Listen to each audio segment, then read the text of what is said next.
2 araw ang lumipas at wala namang nagbago sa amin. Minsan, hindi ko na maintindihan ang takbo ng isip ni Oliver.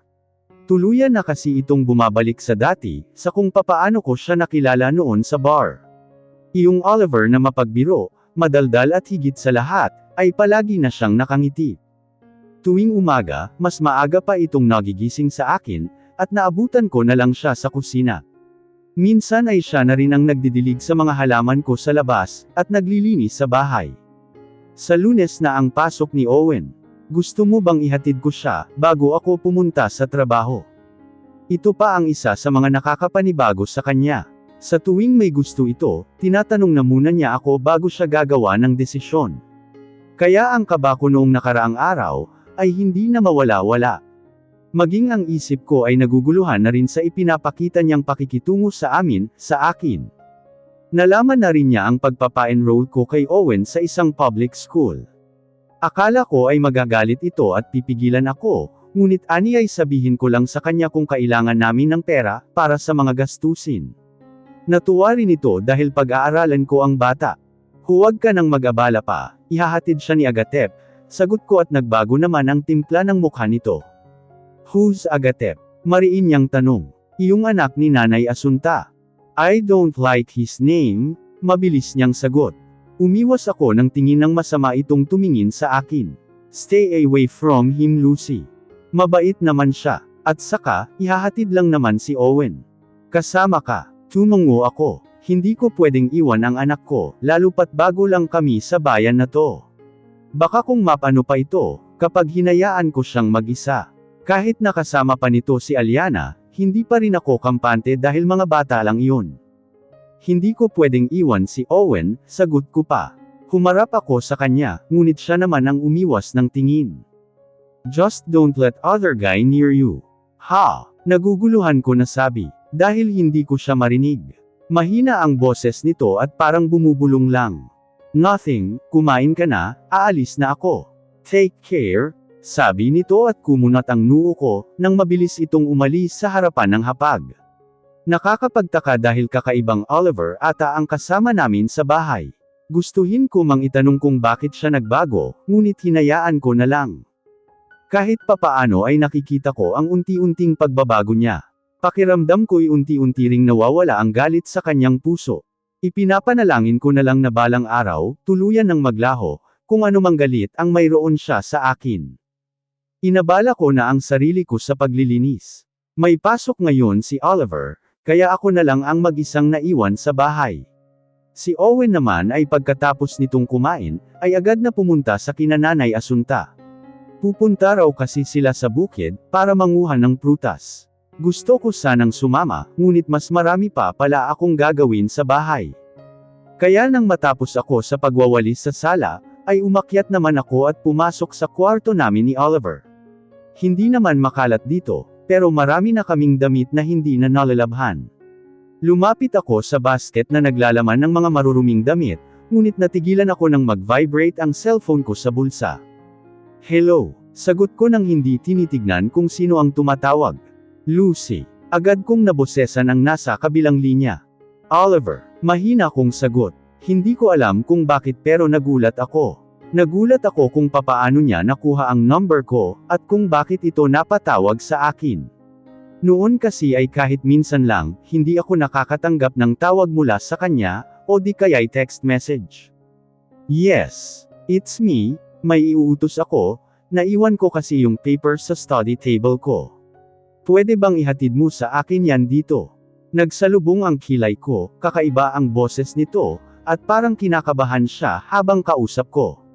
Tumingin naman ako sa mesang tinutukoy nito, malapit ito sa bintana, at nakita ko ang isang brown folder doon. Baka iyon ang tinutukoy niya, kaya agad ko itong nilapitan. Ito bang final reports ang nakasulat? Tanong ko. Binuklat ko pa para tingnan ang nilalaman, ngunit hindi ko maintindihan. That's it. Please, take it to the office. I'll send you the address. Agad akong pumayag sa gusto nito. Baka kaya ito kinakabahan ay importante ang mga papeles na ito. Kaya nang ibinaba nito ang tawag, ay agad akong nagpalit ng damit. Siguro'y mamaya na lang ako maglalaba. Nakatanggap din naman ako ng mensahe mula sa kanya. Kaya nang lumabas ako ng bahay, ay saktong may dumaang tricycle. Sumakay ako roon at sinabi ang address. Sure ma'am. Napatingin ako sa nagmamaneho, at nakitang nakangiting si Agatep, habang pinapaandar na ang motor. Baliw. Bigla kong nasabi at natawa lang ito. Hindi ko alam na namamasada pala ito. Kumusta naman kayo ng asawa mo? Bigla nitong tanong sa kalagitnaan ng biyahe namin. Ay sorry, masyado ba akong chismoso? Tumawa pa siya. Hindi naman pero parang ganun na nga. Tumawa muna ako, bago ko sinagot ang tanong niya. Wala naman kaming problema. Siya ang may problema, dahil naiwan niya itong mga papeles niya, sabi ko at ipinakita ko pa ang folder na hawak ko. Tumawa ito. May humor ka rin pala sa katawan. Akala ko kasi ay puro seryosong mukha lang ang ipapakita mo, o di naman kaya iyong nakangiti, ngunit malungkot naman ang mga mata. Hindi ako sumagot, hanggang sa makarating kami sa isang kumpanya. Hindi naman mataas ang building na dahil hindi naman syudad itong lugar, pero nakakapagtaka dahil may building dito sa lugar. Dahil siguro iyon sa mga hotels at ilang beach resorts dito. Magkano? Tanong ko kay Agatep at iniabot ko na rin ang bayad ko sa kanya, ngunit tinanggihan nito. Number mo na lang. Kumunot ang noo ko. Ang ibig ko sabihin, number mo para tawagan mo na lang ako, kung gusto mo sumabay sa akin papauwi mamaya. Nakahinga ako ng maluwag, dahil akala ko ay kung ano ang ibig niyang sabihin. Ibinigay ko naman ang number ko at ang bayad ko, na mabuti na lang ay tinanggap niya. Ipinilit ko kasi dahil nakakahiya na sa kanya. Umalis na rin naman ito nang sabihin kong tatawagan ko na lang siya, kapag uuwi na ako. Pero huli na nang maalala kong wala pala akong pantawag. Mabilis lang akong nakapasok sa loob ng lobby. Akala ko ay haarangan ako sa pinto, ngunit hindi nila ako pinansin. Kaya dumiretso ako sa parang receptionist at nagtanong. Miss, kilala niyo si Oliver Garces? Tanong ko sa babaeng nagtitipa sa kanyang computer. Agad itong humarap sa akin at ngumiti. Ano pong kailangan niyo sa kanya ma'am? Tanong niya. Ipinakita ko naman ang hawak ko. Naiwan niya kasi ito sa bahay. Mukhang importante kaya inihatid ko rito. Tumango naman ito, at agad na ibinalik ang tingin sa kanyang computer.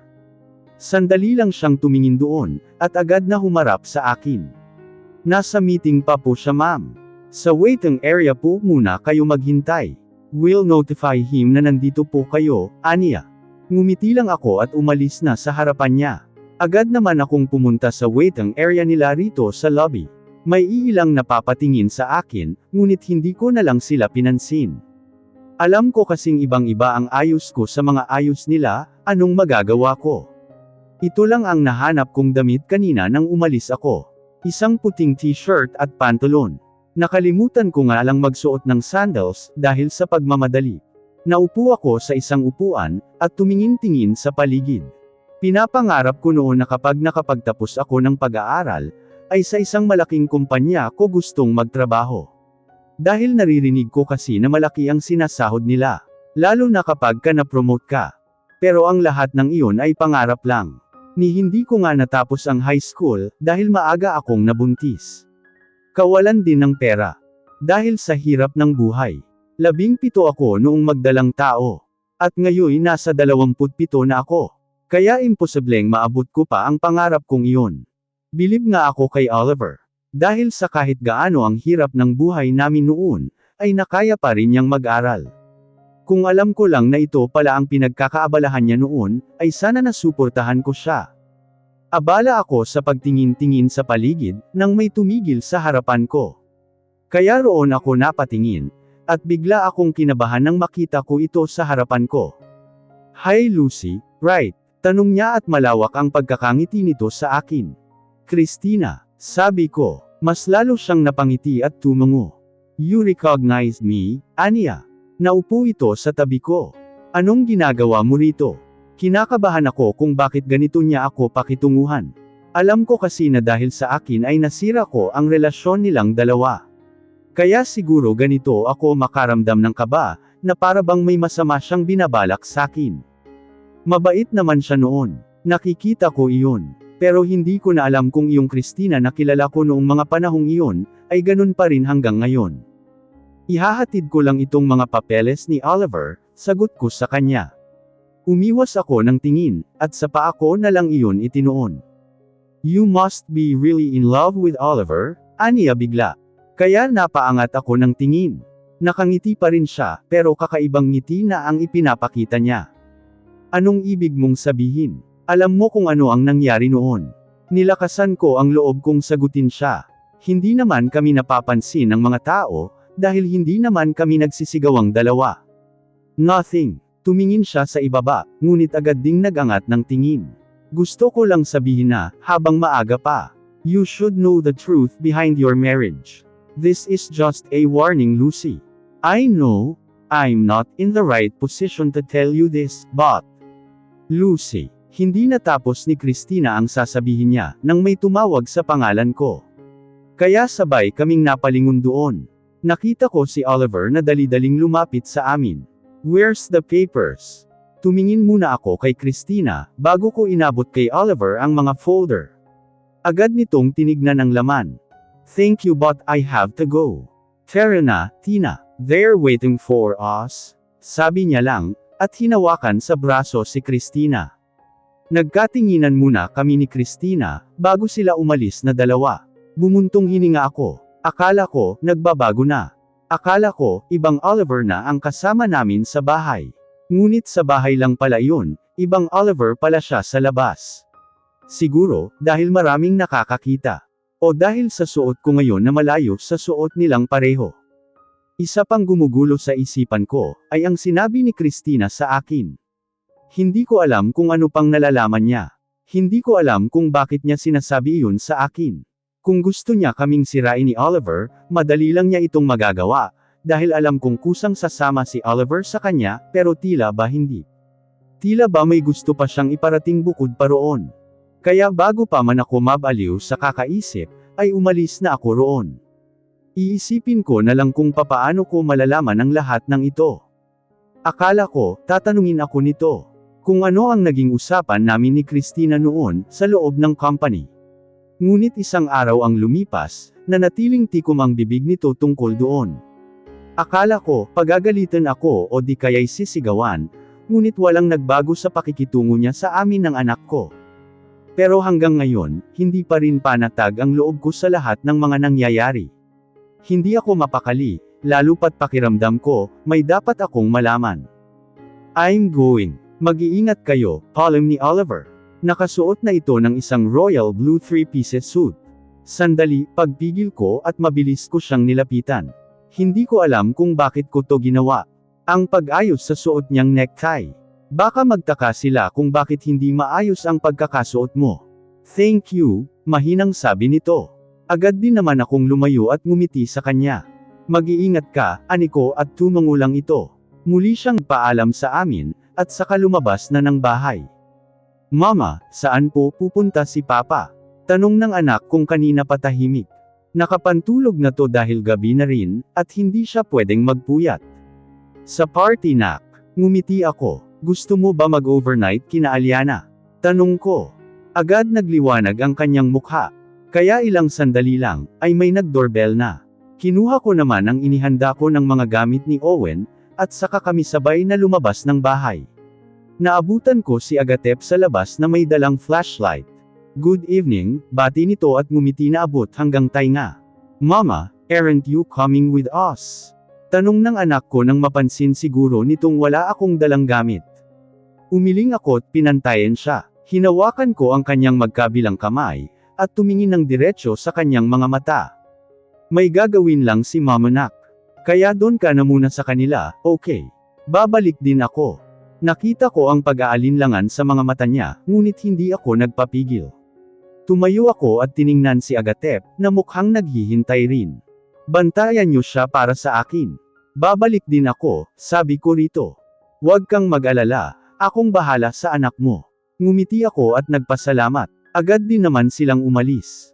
Akala ko'y magtatanong pa ang anak ko, ngunit mukhang excited din na doon muna makitulog kina Nanay Asunta. Kaya nang mawala sila sa paningin ko, agad akong pumasok sa loob ng bahay. Tumingin ako sa wall clock na nakasabit malapit sa TV, at nakitang hindi pa nagsisimula ang party. Balak ko kasing pumunta roon ngayon. Alam ko naman ang lokasyon nito, dahil nakita ko iyon sa invitation na nakalagay sa ibinigay nila kay Oliver. Pinagplanuhan ko na tung mabuti. Itong gabing ito ang tamang panahon, para malaman ko kung ano man itong gumugulo sa isipan ko. Naihanda ko na ang lahat ng susuotin ko. Mabuti na lang at hindi nagtanong si Oliver, kung bakit inaayos ko ang mga gamit namin kaninang umaga. Kaya sa tingin ko, nakikiayon sa akin ang bawat oras. Nagsuot lang ako ng isang royal blue gown, na may lace sa kanyang balikat. Hapit ito sa aking katawan, at hulmang-halma nito ang maliit kong balakang. Ito ang kauna-unahang magsusuot ako ng ganito. Binili ito ni Oliver noong pumunta kami sa mall, at mabuti. Magagamit ko ito ngayong gabi. Marunong din naman akong maglagay ng makeup. Kaya naglagay ako ng light makeup lang sa aking mukha. Nang tingnan ko ang sarili ko, inayos ko muna ang buhaghag kong buhok, at saka ako ngumiti. Alam kong mukha akong kontrabida sa ayos ko. Pero ito lang ang pagkakataon ko, para tapusin kung ano man itong gumugulo sa akin. Hindi ako gagawa ng eskandalo, ang gusto kong malaman ay kung ano nga bang totoo. Agad akong lumabas ng bahay, nang makita kong maayos na ang itsura ko. Maswerte ako dahil hindi dinala ni Oliver ang invitation na ibinigay sa kanya. Nang malak ko ang gate ng bahay, ay agad naman lumapit ang isang tricycle. Kinausap ko ito kanina, na kung pwede ay ihatid niya ako sa lokasyon. Mabuti na lang din at pumayag siya, kahit gabi na. Manong, tara na po, sabi ko nang makasakay ako. Nang muli niya itong pinaandar, ay agad kaming umalis ng bahay. Kinakabahan ako. Alam kong maraming mangyayari sa gabing to. Pakiramdam ko kasing matagal na akong niloloko, matagal na akong nabubuhay sa isang kasinungalingan. Kaya ang gabing to ang tamang pagkakataon para dito. Tinatagan ko ang loob ko. Ginagawa ko lang ito hindi para makalaya na ako kay Oliver, kundi para na rin sa anak ko. Kahit ayaw ko mang lumaki siya na walang ama, hindi ko rin naman maatim na mabuhay kaming dalawa sa isang kasinungalingan lang. Nandito na ho tayo, sabi ni Manong, kaya agad akong bumaba. Pwede pong hintayin niyo ako. Saglit lang ako sa loob. Babayaran ko na lang kayo ng malaki, sabi ko rito. Nakita ko ang pag-aalinlangan nito noong una, ngunit agad din namang tumango. Nagpaalam na ako at bitbit ang invitation sa kamay ko, ay agad akong pumasok. Tumitingin-tingin ako sa paligid. Nag-iingat na baka makita ako ni Oliver, o di kaya'y si Christina. Kaya sa gilid ako dumaan, at hindi na ako nakipagsiksikan pa sa mga taong nandirito ngayon. Ang theme ng party na to ay royal blue. Kaya halos lahat ng nandirito ay nakasuot ng asul. May iilang hindi sumunod ngunit mas marami naman ang sumunod. Para ito sa mga bagong empleyado ng kumpanyang pinagtatrabahuhan ni Oliver. Lahat ng nandito ay mga empleyado, ngunit may iilang investors din ang dumalo. Nabasa ko ang mga pangalan nila sa invitation, at hindi ako pwedeng magkamali na nandito ang mga magulang ni Oliver. Sila rin ang dahilan kung bakit ako pumunta rito. Alam kong hindi ko magagawang komprontahin ang mga to, pero kung magkakaroon man ako ng pagkakataon, gagawin ko ang bagay na yon. Nasa isang tabi lang ako, at tago ang pwesto ko. Kumuha lang ako ng wine sa waiter na umiikot, para magkaroon ako ng lakas ng loob. Hindi naman ito ang unang beses na iinom ako, dahil noong hindi pa kami kasal ni Oliver, at noong nagtatrabaho pa ako. Madalas kaming umiinom ni Andoy, pero hindi katulad ng mga iniinom ng mayayaman. Muli kong inilibot ang paningin ko, at hindi nakatakas sa aking mga mata, ang agaw-pansing pagkakapulupot ng kanyang mga braso sa kanya. May kirot sa puso ko, ngunit mas nangingibabaw ang galit na nararamdaman ko ngayon. Look at those couple, narinig kong sabi ng mga matatandang malapit sa pwesto ko. Pagtingin ko ay gulat na gulat ako nang makita ko ang mga magulang ni Oliver. Bagay na bagay sila sa isa't isa. Sabi ng mama ni Oliver, Amanda Garces. Hinding-hindi ko makakalimutan ang kanyang itsura. Ang masungit ngunit hindi pa rin na itatago ang ganda nitong mukha. Hinding-hindi ko makakalimutan kung papaano niya ako titigan noon, na para bang isa akong maruming bagay na hindi pwedeng lumapit sa kanya. I thought, Oliver is married to the mother of his son. Tumawa si Amanda. That Lucy Palmero. Their marriage was fake. Pinakasalan lang niya ang babaeng iyon, para hindi mapahiya ang pamilya namin. Naikuyong ko ang mga kamao ko, at hindi ko napansin na nabitiwan ko na ang hawak kong wine glass. Naging sanhi ng pagkabasag ng basong hawak ko. Ang pagkuha sa atensyon ng iilang nandito ngayon malapit sa akin. At, isa sa mga nakuha ko ang atensyon ay ang mama ni Oliver. May kakaiba sa tingin nila, na hindi ko moari.